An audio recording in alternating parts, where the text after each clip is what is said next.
So, we're trying to record this video, and we got stuck in a rabbit hole. YouTube rabbit holes are the We're going to talk about the 10 most needed things for Galaxy viewers in 2018 to follow up on an old video, and I think we need this right here. Oh my God. Kinetic Star Wars. Dance off, man. This is hologram. Both of us. You ain't no hologram girl. Ain't no hologram girl. Oh my goodness. Someone thought this was a good idea. Who needs Kids Bop after this? My goodness. While we're enjoying Hologram Girl in the background, last year, for the beginning of 2018, we made this video right over here. Top 10 needed improvements for Galaxy of Heroes in 2018. We love this game, and we always want to see it moving forward into the future, and we went through that video today. Yeah. And we it's were funny. like dead on most of it. We were like 7 out of 10 for sure. 7, maybe 8 out of 10 if we want to make an argument for number 8. But yeah, we pretty much talked about a ton of things. Mod management in that last video, Dark Side Reworks, Dark Side Zetas, also guild ticket counter, ship updates, pretty much a lot of stuff in that video. Disclosure of drop rates. Disclosure of drop rates. Boy, all that happened. stuff happened. Almost everything in that video happened with a couple of things. All right, so let's get into our list with number 1. Being mod management. Yeah. That was our number 1 last year. It's number 1 this year. Do you want to start our conversation off at this point? Okay, mod management is good, but it could be better. It could be better. Yeah, I have just some pet peeves. 2 issues I think would make it a lot better is having the ability to swap mods. Yes. So I'm pulling a mod off of Revan and putting it on Commander Luke. Well, just put Commander Luke's mods on Revan. Yeah. I mean, double the pace. At least add an option of just swapping the mods. Yeah. Because let's say I want to permanently move a mod from Revan to Luke, but it's the same type of mod, then I've got Luke pulled up, then I have to go back to Revan and have to find Revan. Or let's say I put a random mod on an Ewok and I have to go scroll all the way down the bottom and find the one character that does missing one mod. It's just a real hassle. Yeah, I mean, I agree. Like, for example, let's say I want to buy this mod. That's actually a decent, okay mod to buy. I buy it. Let me level it up right here. Right, yeah, do it right there. Because now, see now, because if I want to level up this mod, I gotta go back into my roster, and then we have to sort it by health mods because I have all these mods. We gotta sort it by health, and we gotta put it by secondary stats of speed. Then I gotta organize this by speed, and basically I gotta find this thing now. I'm not gonna bother. I gotta hit square. And now it's like, all right, right here. Found it. So I had to do 500 steps to just do this. They should let me do this right when I buy the mod. And that was actually a pretty decent mod. Woo! Thank you, Capital Games. So mod management was a great thing they added this year, but there's still a lot of improvements that could be made on top of it. It was unusable before. It was horrible. It was completely broken, so it's good, but just like some little tiny tweaks would make it a little bit better. Yeah. Those 2 things I think would make it better, but it's amazing otherwise. It's close to being perfected. Close, so close. We were this close, this close. It's close. It's good. Number 2 on our list, we're bringing this back from last year's list, Mythic Raids, and we think that is something reasonable to expect in the next year. And I'll let you talk about this, because we talked about this before. I'm going to say that I think it's 100% coming. Yeah. I think, well, they talk about arcade mode and some sort of bonus data mine, modes, and there's data mine information. So, like, if you do this weird thing in this mode, you get so many points. If you play this way, or, you know, time-based, but making some sort of bonus out of the Rancor and the Heroic AAT raids, some sort of mythic tier special mode. Better rewards in those, because like Rancor raid's been soloable for a long time now. Right. AAT raid just became pretty much 90% audible with C3PO being added to the game. So these few modes right here, the Sith raid, we're not ready for mythic tier just yet, I think. No. But the pit raid and the tank takedown, 100% we could do something. And I think that's going to happen this next upcoming year. Right, and it's logical to do with both the Rancor and the Heroic AAT because it's good content that is kind of obsolete now with the new characters and power creep and things like that. Moving to number 3. So last year, when we made this the first list we made last year for 2018, we were kind of reflecting off 2017. And 2017 was the year of the light side. And we were just begging for any sort of dark side love. Dark side Zetas, dark side reworks, dark side new characters. All 3 of those things happened. Yes. Palpatine Zeta, Palpatine rework. Then we have Darth Sion, Darth Traya. So definitely a good year for dark side. And so when we're thinking about reworks, even though they released a lot of good reworks the past year and a lot of new characters that were very good, There's only a few missing pieces that need to be addressed, and we both said that the clone era, just in general, Clone Wars characters, Clone Separatists, Galactic Republic, Clone Troopers, Grievous, Droideka. Grievous, yeah. Anything. Pretty much the 3 bad factions right now are Separatists, Galactic Republic, maybe 4, Jawas, and Tuskens.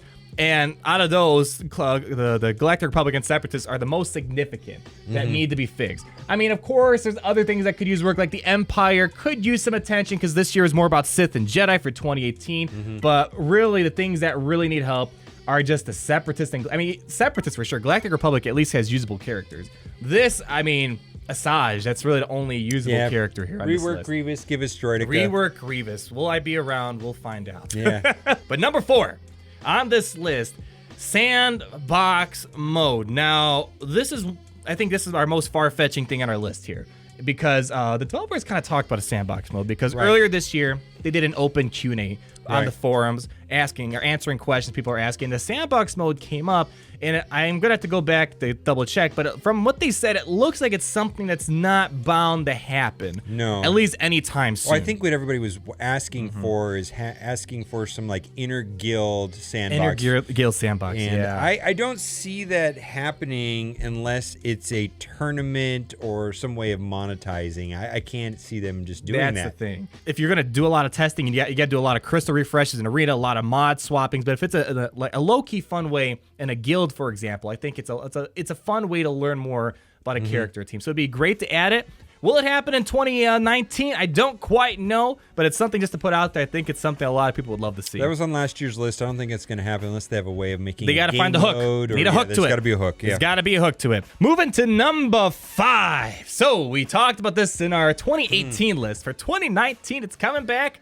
Ships. Well, they did get a full rework. They did. So they got reinforcements, and they also expanded the payout on crystals from 20 down to 50.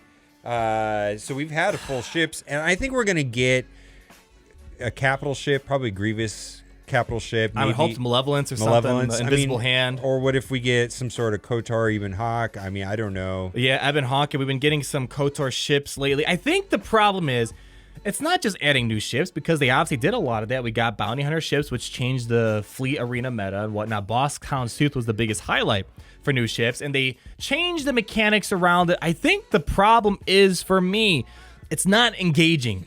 It's just a rehash of fleet arena, the squad arena, but for an item that I'm not passionate about. I play Galaxy of Heroes for the heroes, not the galaxy of ships. So I think we talked about this last year in our 2018 list, but what if they did a Death Star raid? Sure.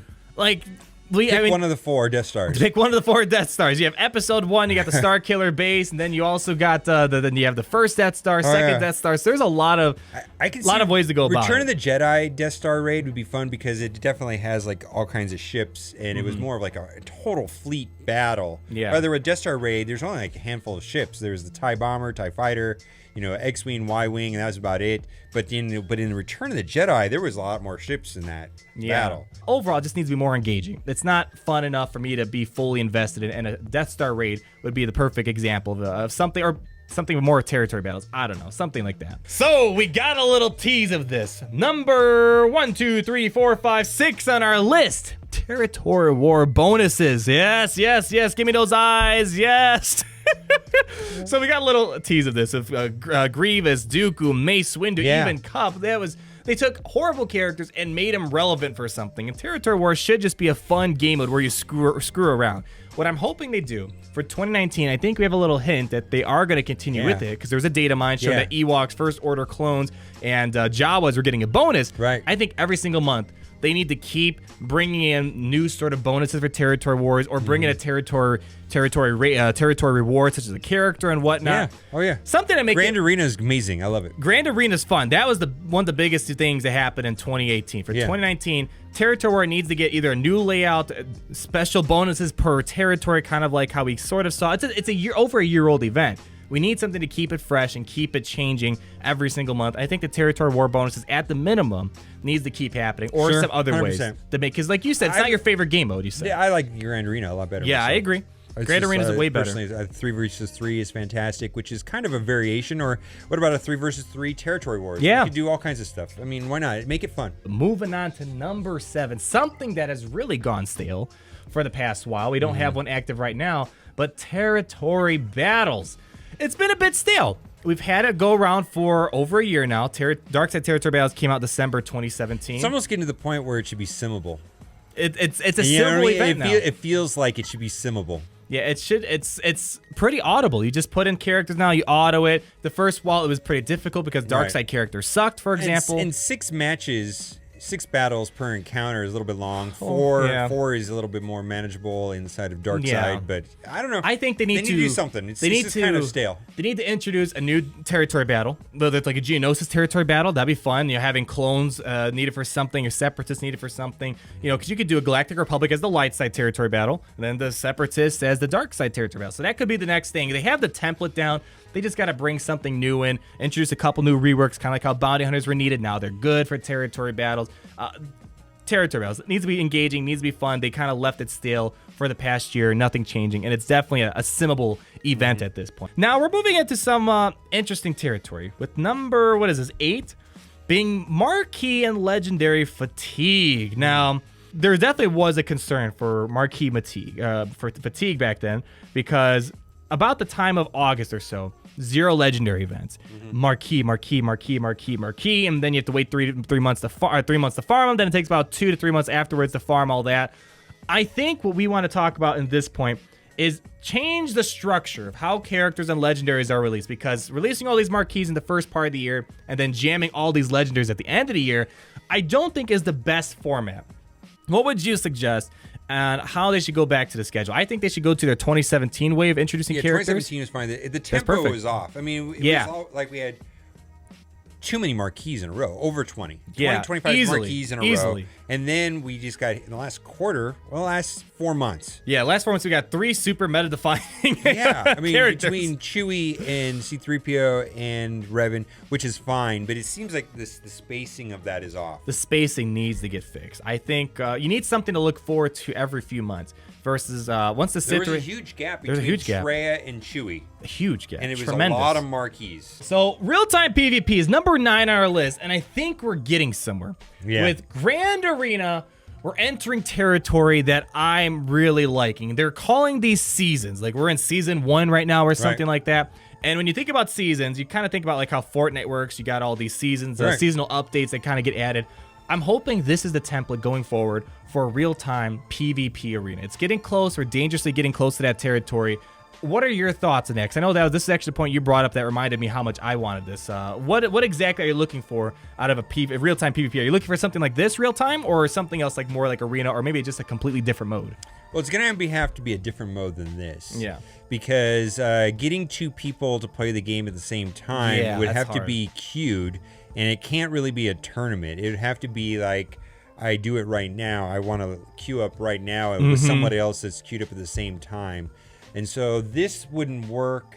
I also kind of would hope that they would have something like a drafting system, which would be kind of interesting, where if there were standardized characters or standardized gear levels, or where you could draft with like a group of people and then build a team and then play in the tournament. That would be kind of interesting. Anything is possible. Anything is possible. You can play Fortnite and PUBG, and actually Call of Duty is going to have a mobile game now too. Wow. If they can do that on a cell phone game, anything is possible. What a time to be alive. I know, right? Am I right? Right. Last on the list, we talked about this last time. You don't think it's going to happen. I mean, 2018 brought a lot of good improvements for Galaxy Heroes. A lot of our concerns, as we talked about, but one of them that would be nice if they fixed, they didn't really do it. Bronzium packs. Now, they did move it to the front recently, which is nice. That was a much needed update, so now it's easier to access. You don't have to go through the thousands of promotions they got going on. The problem is, it'd be nice if they had some sort of simming option or pull 10 at once option. That pull all these bronze packs. I don't know if they understand how many. Let's say we're getting 5,000 per day, right? Right. And so how many times are you pushing the button? Jeez, yeah. And And you're not just pushing it once. You're pushing the button, then you're pushing skip, then you're pushing buy again, you're hitting finish. And I don't know what they did on the new phones. Yeah. But now it's not even in the same spot. So like I can't keep pushing the button. It's like the button moves around. So I need to push this button 100 times a day, which I don't. Do they not play this game? That's the thing, yeah. It's like this. Do they not know how it works? Yeah. I mean, it's like, is that engaging? Pushing the button 100 times in one day? No. And it's just like, well, I don't know why that's even a thing. Did they do first world problems? I know, right? But now I will sit there on the bike at the gym and just go like this, and now it doesn't work. I can't just tap for 5 minutes. I think a lot of this stuff is very manageable in this next upcoming year. I mean, we were pretty on point about our last list. I think we can probably get 7 like last time out of this list to happen for 2019. I really hope that's the case. This game, I mean, this year was a bit harder to find things to complain about. They did a lot of stuff that we asked for. That's true. It's very true. Yeah, it's a good mobile game. Solid. They listen to us. Yeah, there's things that we're not gonna like, of course, you know. So there we go, ladies and gentlemen. What would you like to see added, fixed, all that stuff for 2019? Are you having first world problems like us? Let us know down below in the comments. Be sure to check out MobileGamer. Impact. You give me the tough time to push the button. I can't push the button. Impact button. Oh, I think we should end the video right there.